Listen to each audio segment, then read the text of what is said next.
Tara par, night run. Time check, 8 PM na at on the way ako ngayon papuntang Parkal para tumakbo. Ilang araw din kasi ako hindi nakatakbo kaya medyo masakit din dalawang tuhod ko. Kaya ngayong gabi pagising ko, sabi ko sa sarili ko, walang excuses, tatakbo ako ngayon. Total day off ko naman. Malakas yung hangin ngayon kasi nga 'di ba may bagyong darating. Sana wag naman. Kaya stay safe tayong lahat par. Samantalahin ko na tong araw na to hanggat hindi pa umuulan. Kailangan kong tumakbo. Around 10 to 15 minutes walking papuntang Parkal. Kasama na sa stretching. Kaya pagdating dun sa Parkal, stretch na lang and then yun, start na tayo. Andito na ako sa may Parkal par. Bale, doon na lang tayo banda sa unahan. Hinahanap-hanap na ng katawan ko yung pagtakbo talaga par. Parang hindi na ako kumpleto yung isang buong linggo pag di ako nakakatakbo. Ang sarap sa pakiramdam, nagkakaroon ako ng relief sa katawan. Nakakapag-isip ako ng maayos. Kumbaga pag tumatakbo ko, ang iniisip ko lang maghindigtas, wala akong ibang iniisip. Ang hirap din tumakbo kapag may mga barya sa bulsa eh. Tunog ng tunog. Iiwan ko na muna to dito. Balikan ko na lang mamaya. Ano to, manihan? Tara par, stretching tayo. After ilang days, nakatakbo ulit. Di halatang excited. Let's go. Let's go.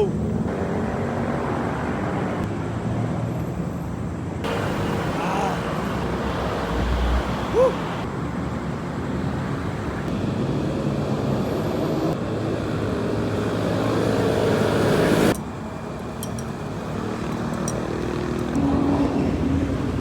Ten minutes, stretching done.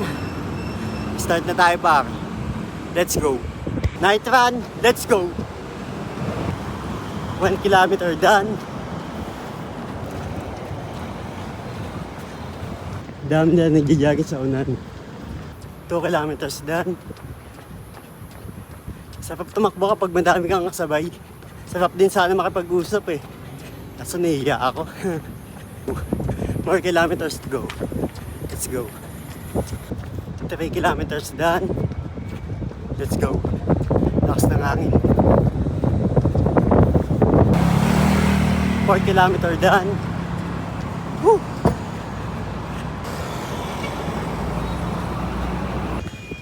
5 kilometers done. Sub 30 ulit. Let's go. Woo! Let's go. Sarap tumakbo. Malakas yung hangin. Ang lamig. Lamig. Ay, umaambon na. Paktay tayo dyan. Alam mo, maya ka na umambon. Last 1 kilometer bago ko tatapusin. Let's go. Ambon lang yan, di pa ulan. Dito ko naininto. Biglang bumuhos yung malakas na ulan. Sakto, 7-Eleven. Pasok tayo sa loob.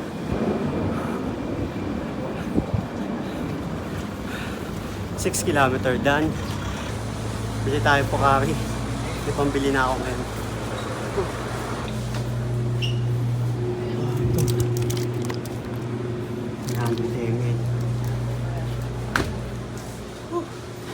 Let's go.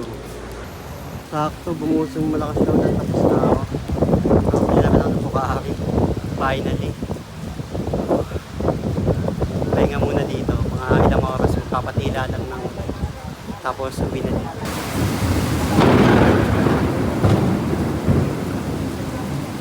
Iko po, ang lakas ng kulog. Pwede ba maligo ng ulan kapag katapos tumakbo? Or kailangan pa magpahinga ng ilang oras? Gusto ko na maligo eh. Ano kaya? Ano?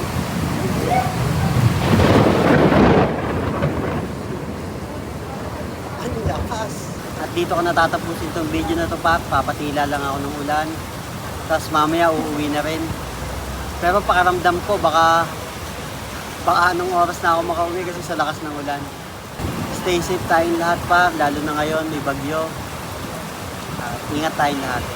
Peace out. Let's go. Siyempre babalikan ko yung bariyang iniwan ko kanina. Yun siya.